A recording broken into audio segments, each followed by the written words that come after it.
February 23, 1943. Arrival at Kummersdorf. First impressions. The morning air outside Kummersdorf was thin and hard. Frost rimed the concrete, and the proving ground smelled faintly of oil and old coal. Under the low winter light, a battered olive-drab hull sat on a low flatcar, its road wheels caked with Tunisian sand and its riveted turret rimed in dust. Around it, a small phalanx of German technicians and officers clustered, breath-fogging, boots scuffing. They had expected to face a curiosity at best, a clumsy, mass-produced enemy tank good for propaganda and model study. What they did not expect was to stand before a machine that would force them to reframe what armored warfare meant. Major Ernst Kniepkamp stepped down from the inspection platform with the quiet authority of a man who could read blueprints as if they were people. Kniepkamp was not a propagandist. He was a designer and evaluator, the sort of senior engineer the Heereswaffenamt trusted to dissect friend and foe alike. He had overseen suspension work and had been intimately involved in Germany's own push for battlefield superiority. His face, lit by the hangar lamps, was a study in concentration. He examined the stenciled markings, USA 3067641. War Daddy 2, the Americans had scrawled on the glasses. The Germans would catalog it as Versuchsfahrzeug 259. The tank's exterior told a simple story. Thin but well-formed plate welded into a boxy hull. A turret that looked almost throwback with visible rivet heads and a bustle that suggested modular stowage. To experienced German eyes, the Sherman's lines read like economized engineering. No exotic alloys, no overambitious shaping. It was superficially inferior. And yet the machine had crossed an ocean, fought in North Africa, and arrived intact where many finer German vehicles never returned from the line. Kniepkamp called for lighting and tools. Within minutes, a disciplined choreography began. Young mechaniker fetched lamps and gauges. Transmission men loosened bolts. Metallurgists spread sample cards. The team's transmission specialist, an Oberingenieur Weber, approached the access panels with a practiced wariness. Weber had been sent to troubleshoot Panthers in the east. He had seen broken final drives and overheated gearboxes and the burned-out ruins of tanks left by the roadside. What he expected here was another case study. What he found would make him pause. As panels came off, the internal simplicity of the Sherman asserted itself. Wiring was routed in accessible runs. Hoses and fuel lines were clamped rather than crimped beyond reach. The engine compartment opened up into a volume designed to be worked in. Lifting points were obvious and stamped. Components were not tucked behind bulkheads or buried under catwalks. Each part seemed to answer the question, how fast can a mechanic on campaign fix this? They began a timed teardown. The engine, a Continental R-975 radial converted from aviation and truck use, was lashed to the mounts with straightforward brackets. Mechanics, working with field jacks and simple hoists, unbolted the ancillaries, loosened the mounts, and slid the whole unit clear. What normally took German crews days and depot cranes in their own heavy types was achieved in a morning. When the unit came free, a small cheer, more startled than triumphant, went up among the men. The engine was mass-produced in North America. The sheer fact of its provenance would prove strategically relevant in later deliberations. Next, Weber and his team approached the transmission housing.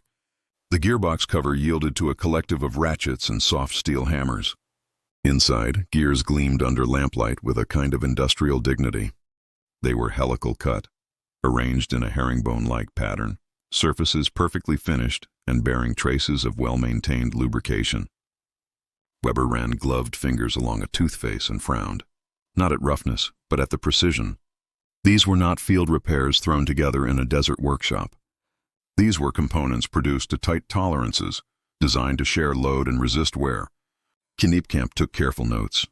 He asked for the captured maintenance log the crew had abandoned with the vehicle, a sheaf of pages dotted with grease and ink. The log recorded routine services, oil changes, and an odometer tally that suggested thousands of kilometers since the last major overhaul. The numbers did not fit the myth, then popular in German circles, that Allied mass production equaled shoddy engineering. Here was evidence to the contrary, a system built for high-mileage use, with parts made to be swapped quickly in the field. As the day wore on, the team methodically stripped ancillary systems. Tracks were assembled from simple block shoes and replaceable links. A damaged shoe could be swapped without a full track change. Suspension components were basic and rugged. Access hatches gave mechanics real room to move. Small innovations. A stamped part number here, a removable cover there, suggested a design philosophy that prioritized the man with the wrench over the engineer with an ego. Yet the most unsettling feature lay not in a single part but in the implication that the Sherman represented an industrial answer to war. It was a vehicle born of civilian manufacturing practices, standardized castings, repeatable heat treatments, and production lines that could turn out interchangeable components in large numbers.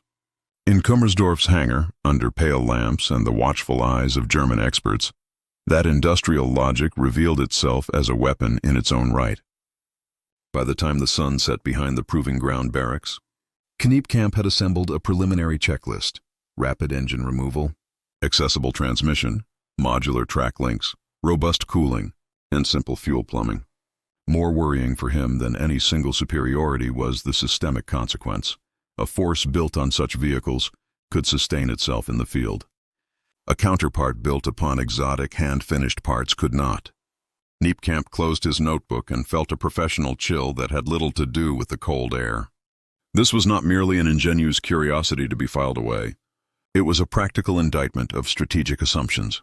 He knew how proposals moved in the German system, through layers of doctrine, pride, and politics. He also knew that what his team had begun to uncover would not only challenge technical pride, but would question the very basis of how Germany had chosen to fight. Disassembly, data, and the first alarms. Kniepkamp slept little that night, the images of neatly machined gear teeth and stamped part numbers turning over in his mind like pages in a logbook. By dawn, the hangar was alive again. Photographers arrived to freeze every bolt and bearing. Metallurgists set up microscopes and hardness testers. Radio men listened for anything in the crew's abandoned transmissions that might explain mission profiles or maintenance practices. The mood was no longer mere curiosity. It had become an urgent clinical investigation. The team organized the disassembly into workstations. One group cataloged the driveline. Another examined the engine and fuel system. A third worked the hull and turret for crew ergonomics and stowage. Every removed part was photographed, measured, labeled with a fading stencil number, and placed in a crate for later comparison against German production samples. Precision was the German habit. Now it was applied to capturing the American method. Weber's detailed report on the gearbox arrived back at Kniepkamp's table within hours. It read like a lesson in manufacturing philosophy. The Sherman used helical and herringbone-like gear geometry that distributed axial loads and reduced wear. Teeth were cut to tolerances that German factories associated with mass automotive production. Bearings were standardized and available in multiple sizes across fleets.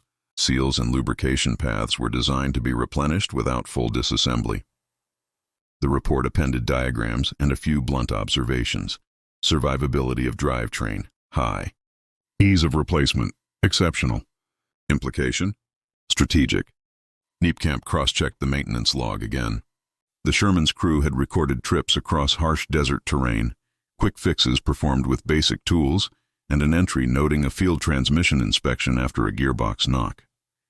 The notation read, "Replace oil, adjust idlers, no parts missing." A simple sentence, but its weight hung heavy in Kniepkamp's mind. It meant that even minor issues were manageable without depot-level support. Next came materials analysis. Small coupons of steel, removed from gear blanks and armor plate, sailed under microscopes. The chemical assays told a story of supply chains and metallurgy. The Sherman steel showed consistent carbon content, controlled microstructure, and a hardness profile appropriate for both wear resistance and ductility. It was not exotic. It was predictable. In contrast, some German samples from later production Panthers had shown variability. Microsegregations and incomplete heat treatments, symptoms of a wartime industry struggling for resources and skilled workers. Those metallurgical footnotes read like a ledger of strategic strain. Kniepkamp convened a short afternoon briefing. He presented initial findings with the restrained clarity of an engineer. The room was full of rank and expertise. Representatives from WW2 6, logistics officers, and a civilian procurement observer whose tie was too neat for the hangar's grime. Kniepkamp walked them through the teardown, the gearbox report, and the maintenance log. He did not frame it in ideology. He framed it in arithmetic. If you deploy 20 Panthers, he said quietly, pointing to a chart he had sketched. Expect perhaps 10 to be in fighting condition after sustained operations. If you deploy 20 Shermans, expect 15 or more. The difference is not which tank wins the duel. It is which tank is present at the duel. A murmur went through the attendees that was part disbelief, part irritation. The WW2 man, steeped in doctrine that prized armor and hitting power, asked about ballistic charts and engagement ranges. Kniepkamp answered those too, acknowledging the Panther's superiority in a shooting match. But he returned always to the logistic coefficients, mean time between failures, spare part pipeline length, repair throughput per depot. One of the procurement delegates, a civilian named Dr. Falk, leaned forward. He had come to observe technical competence, but he had career calculations in his head. Our factories, he said, are set for high-grade metallurgy and precision castings. Reorienting production towards standardized parts would be costly and politically visible. We cannot be seen to abandon our best tanks. Kniepkamp understood the politics. He also understood how the arithmetic would play out in the mud of the Eastern Front and in the winter forests of the Ardennes. He asked for and obtained raw production data from captured intelligence channels. The numbers were stark. American automotive industry capacity produced components at volumes that German artisanal methods could not match. He overlaid those production figures with operational readiness models, and the result was blunt. Massed reliability outpaced localized superiority. As days turned into weeks, the Kummersdorf report expanded. It encompassed time-motion studies of maintenance tasks, comparative tables of mean miles between major overhauls, and simulations of attrition over campaign timelines. Engineers ran through scenarios: a supply line truncated by bombing, a Panzervan that needed a final drive under fire, a Sherman column that could accept a higher loss rate yet recover more quickly. The technical appendices multiplied into policy implications. News of the capture and evaluation filtered upward in guarded notes. Kniepkamp filed a formal dossier with the Heereswaffenamt, marked technical evaluation, avoiding incendiary language yet unambiguous in its findings. The report recommended a range of reforms: standardizing certain drivetrain components, exploring licensed production with civilian firms, simplifying field replaceable units, and creating doctrine that recognized sustainment as integral to combat power. The reaction from the higher echelons was cool politeness at first. Opcodes and memos returned acknowledgments. Requests for clarification came back with procedural phrasing. But beyond the bureaucracy, other forces were at play. The Panther and Tiger programs carried prestige, propaganda symbols of a technological vanguard. Resources allocated to them had political backing from high places. To redirect steel, skilled labor, and machine tools would be to acknowledge a strategic misstep. The regime's appetite for such admissions was scant. Kniepkamp felt the friction between technical truth and institutional momentum. He was a man of measurements, but he knew institutions were made of reputations. He pressed nonetheless, organizing demonstration runs and public tests at Kummersdorf. He invited skeptics to observe recovery drills and to time field repairs. He documented with clinical thoroughness that Shermans could be recovered and back in service in days. Panthers often took weeks for similar repairs. Despite mounting evidence, bureaucratic responses equivocated. An officer from WW2 praised the technical work while maintaining that battlefield performance validated existing doctrine. A separate memo circulated in the Armaments Ministry gently noted the political unpopularity of downgrading high-status projects. The problem was not the lack of data. It was the human cost of admitting that a cherished path might have been a mistake. Meanwhile, in the field, reality began to corroborate Kummersdorf's numbers. Recovered enemy reports described columns stranded by blown final drives and seized transmissions. Images from the Eastern Front showed hulks of Panthers abandoned with their turrets intact. A silent testimony that mechanical failure, not enemy fire, had ended their service. These were not isolated occurrences. They were the arithmetic Kniepkamp had warned would unfold. Resistance, politics, and the slow unraveling on the front. Kniepkamp's dossier did not sit in a vacuum. It landed in offices thick with posters, power, and pride. Within days, copies had been distributed to the Heereswaffenamt, to Albert Speer's armaments apparatus, and awkwardly, to propaganda officials who preferred images of gleaming Panthers to inconvenient maintenance charts.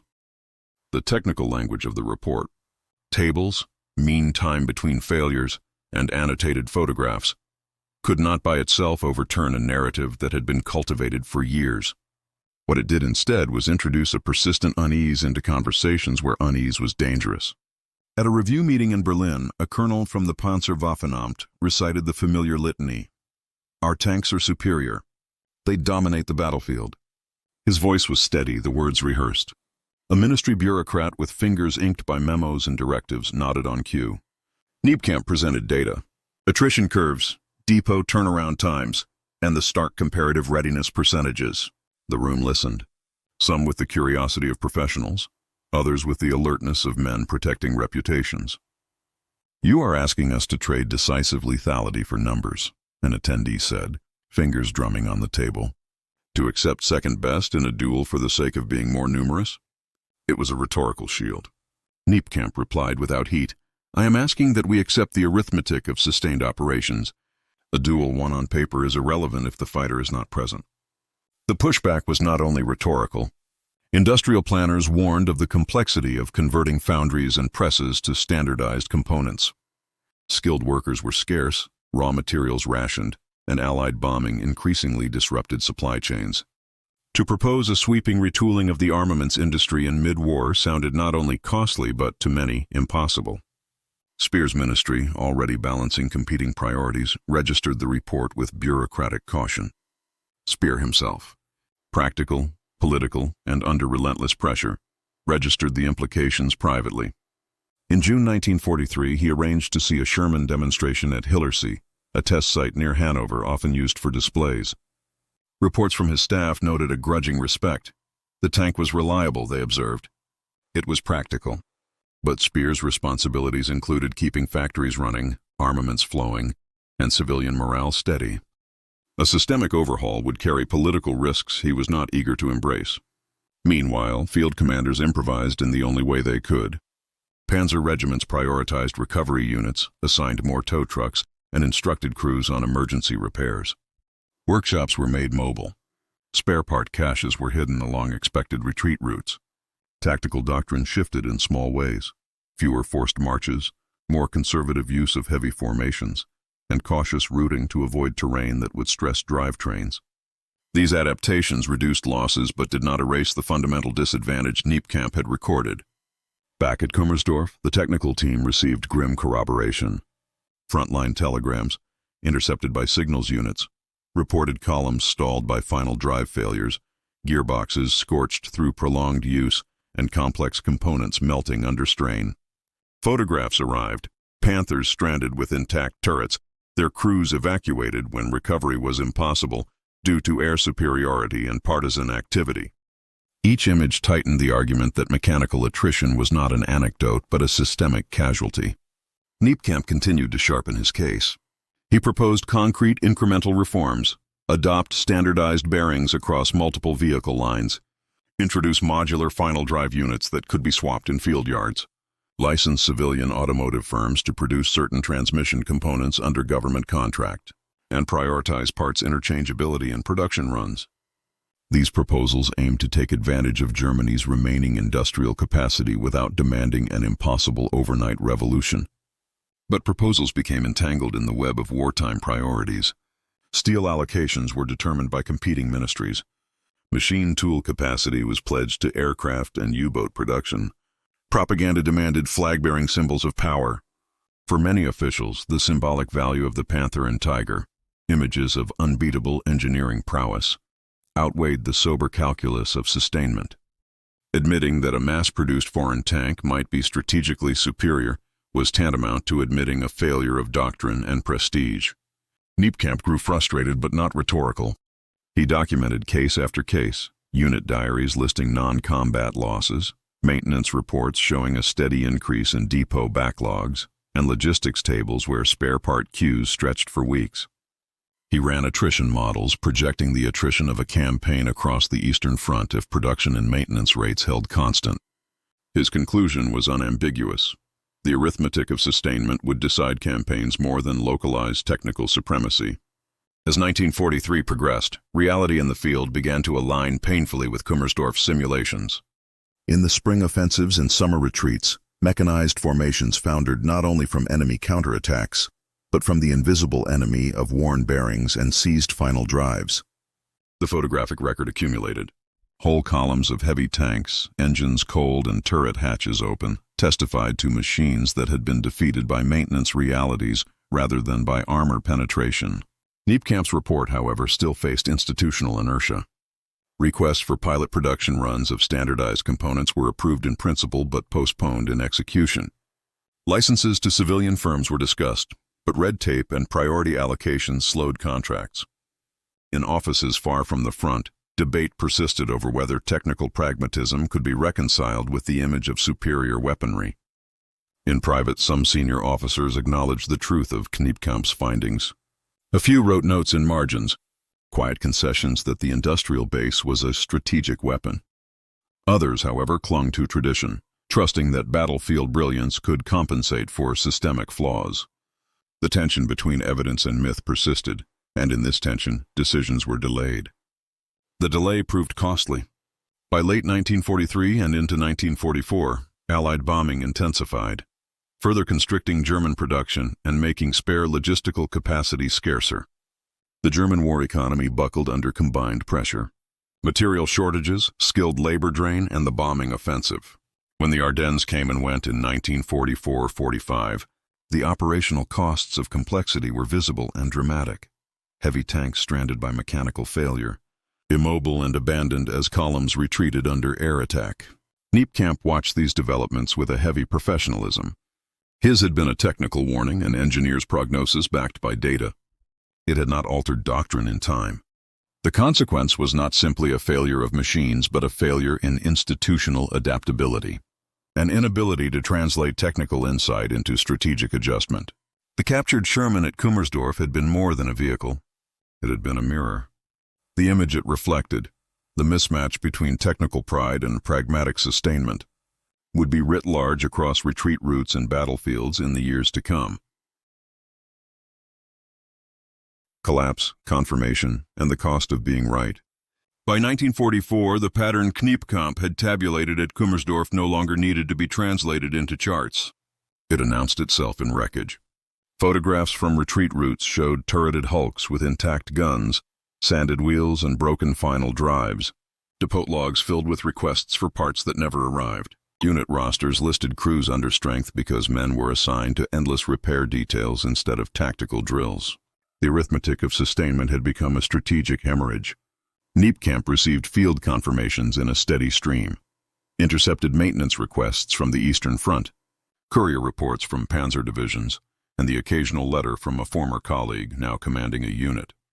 One such letter arrived in a thin envelope, the handwriting cramped by fatigue. "Ernst," it read, "we are losing more to our own gear than to Soviet fire. The men curse the final drives. We must cannibalize every wreck to keep a few running." The letter was a terse echo of Kummersdorf's worst forecasts, but written in the voice of someone who smelled smoke and mud and spent nights watching engines cool uselessly in the snow. Operational commanders adapted where they could. They kept more recovery vehicles on hand, moved workshops forward, and stockpiled spare parts in hidden dumps. Yet these were stopgaps, workarounds for a strategic mismatch that had roots in procurement and production choices made years earlier. The Panther and Tiger, despite battlefield prowess on occasion, increasingly became feast and famine resources, spectacular when they fought, crippling when they failed. The Allied side, meanwhile, turned the Sherman into an instrument of mass warfare. American doctrine emphasized combined arms, logistics, and redundancy. Recovery units, depot networks, and standardized training meant that lost mobility did not equate to permanent loss. Damaged Shermans were pushed back into supply chains and returned to service. Destroyed Panthers too often became static relics. Kniepkamp's draft recommendations: standardization, civilian licensing for certain components, modular drives, were buried under competing priorities or implemented only in half measures too late to affect the outcome. The political costs of reshaping an armaments industry mid-conflict were high. Factories were already reorganized for existing production lines. Skilled toolmakers were conscripted. Allied bombing made any large-scale conversion perilous. To implement Kniepkamp's reforms would have required a level of coherence and political will Germany no longer possessed. As Germany contracted and fronts collapsed, Entire panzer formations dissolved into long columns of tow tractors, fuel trucks, and abandoned armor. Retreats became retreats of logistics, men towing what could be towed, abandoning what could not. In the Ardennes in December 1944, the offensive's initial surprise masked a logistical underside. Many heavy tanks broke down in the advance, and the recovery effort stalled under Allied air superiority. In the chaotic retreats of 1945, German armor was left behind, not because it had been destroyed in pitched combat, but because it could not be kept running. Kniepkamp watched this with a quiet technical grief. He had not sought to be prophetic. He had simply applied measurements and a professional ethic to a machine that spoke plainly. Yet the professional truth had been resisted by superstition and by the political machinery invested in a particular vision of military modernity. When Allied forces overran testing grounds and archives in 1945, they found Kniepkamp's Kummersdorf dossiers among many captured files. American technical officers read them with a mixture of vindication and clinical interest. The documents, lists of part numbers, failure rates, and teardown photos, were folded into post-war studies that helped build NATO logistics doctrine. In those reports, Kniepkamp's name was transcribed correctly. Major Ernst Kniepkamp, the engineer who had written that arithmetic into a report and been largely unheeded. The post-war appraisal of the Sherman versus German heavy armor became a staple of armored warfare studies. Analysts traced how a war of machines ultimately favored those that could be produced, repaired, and returned to combat at scale. The Sherman was not romanticized as a technical marvel. It was recognized as an industrial product designed with sustainment in mind. The Panther and Tiger were admired as feats of engineering, exemplars of care in the atelier, but their costs in material and maintenance limited their strategic value. Kniepkamp survived the collapse of the Reich and, like many technical officers, spent years after the war lecturing, consulting, and translating his wartime findings into peacetime pedagogy. He emphasized a simple professional tenet. A weapon's value is measured not by blueprints but by its serviceability in the hands of ordinary soldiers and mechanics under hardship. He taught that a ledger, parts per vehicle, mean time to repair, depot throughput, was as decisive as armor thickness or muzzle velocity. There was also personal reckoning. Kniepkamp's meticulous report had been accurate, but accuracy does not compel change in a system unwilling to admit error. He carried with him the knowledge that he had spoken plainly and been ignored, that his numbers foretold losses paid in metal and blood. For an engineer, the moral calculus was stark. The duty to design for human contingencies when systems allow for choice. For a nation, the cost was strategic and mortal. Aftermath, legacy, and the lesson in steel. In April 1945, the snow had melted into a gray mess around the ruined proving grounds. Barbed wire sagged where fences once held orderly perimeters. The Sherman that had arrived in February 1943, stenciled USA 3067641, nicknamed War Daddy II in American notes, had long since been cataloged and scattered in photographs, samples, and annotated plates across desks and crates. Major Ernst Kniepkamp walked the empty hangar one last time before surrender. His shadow moved along the concrete like the slow cross-section of a drawing. He thought of the men who had torn into that olive drab hull, the machinists who had run calipers over gear teeth, the drivers who had praised its seats, and the logisticians who had mapped supply columns. The image of one working machine had become a ledger of strategic truth. In the immediate post-war years, captured documents from Kummersdorf resurfaced in Allied technical branches and intelligence folders. American and British engineers read Weber's Gearbox notes and Kniepkamp's arithmetic with both professional interest and geopolitical purpose. Those pages were not just curiosities. They informed doctrine. NATO planners would later cite exactly the kind of sustainment calculus that had been written at Kummersdorf when designing standardized vehicle families, recovery units, and depot chains in the 1950s and 60s. The herringbone gears and removable powerpack were not merely technical details. They were proof that wartime industry could translate civilian mass production virtues into military endurance. Kniepkamp, detained after the collapse, found himself debriefed, not for propaganda but for professional exchange. He spoke frankly in post-war technical interrogations, detailing failure modes, production variability, and the logistic consequences of design choices. His report, once dismissed in halls of power, became a touchstone in lectures and policy papers. In classrooms for a new generation of engineers and officers, his refrain was repeated with a kind of didactic compassion. Design for repair, design for production, design for the man with a wrench in the rain. The Sherman's afterlife was also instructive in global politics. American Lend-Lease and post-war aid distributed Shermans across continents. Those tanks, rugged and maintainable, saw service in Korea, in the Middle East, in Asia, and in Africa. In many of those theaters, crews with limited training and workshops of minimal sophistication kept Shermans running where more advanced machines might have been immobile. The result was a living demonstration of Kniepkamp's point. Predictability in supply chains multiply combat power in ways single-vehicle excellence cannot. Historians and technical scholars argued over emphasis. Some wrote that industrial capacity spelled victory, that steel and assembly lines decided wars. Others insisted doctrine and design choices amplified that capacity into real advantage. Both positions found comfort in the Kummersdorf dossier. The captured tank proved that production philosophy and logistics doctrine were as decisive as metallurgy and muzzle velocity. Military schools folded the case into curricula, and post-war procurement officers tasked their planners with sustainment models that included parts interchangeability and depot throughput as primary metrics. There were painful ironies. German tank designers had reached technical heights that inspired admiration. The Panther's sloped armor, the Tiger's gun, the engineer's virtuosity. Yet that virtuosity had a cost. It consumed scarce resources and required a maintenance culture that the wartime economy could not sustain. The prestige of a machine could not compensate for an absent supply chain, just as visible might could not substitute for the steady arithmetic of repair and redeployment. Kniepkamp's personal legacy was mixed. He continued to teach and to write, producing papers that emphasized pragmatism over performance fetishism. He warned against designing for art and accolade rather than for serviceability. That warning echoed beyond military vehicles. It entered industrial engineering, civil logistics, and even peacetime infrastructure discussions. His name appears in post-war bibliographies on sustainment and reliability engineering, less as a dramatic figure than as a rigorous mind who had cataloged an uncomfortable truth. The captured Sherman, War Daddy 2, survived in fragments, gear teeth in technical museums, annotated photographs in archives, and maintenance logs bound in brittle paper.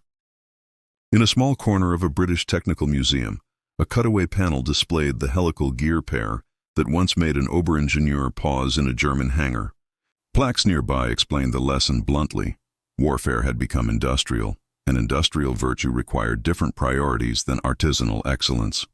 Public memory, however, leaned to spectacle. The Panther and Tiger occupied center stage in glossy books and museum halls, their silhouettes easy to mythologize. The Sherman, more homely and more plentiful, was often relegated to footnotes in popular narratives. Yet professional militaries learned their odometer calculus. NATO's Cold War vehicle families and American armored doctrine emphasized modularity, recoverability, and a logistics train that turned damaged equipment into return-to-service statistics. The final chapter of this Kummersdorf story is neither poetic nor triumphant. It is pragmatic. The captured Sherman did not win the war on its own. It did not knock out Panthers in every duel.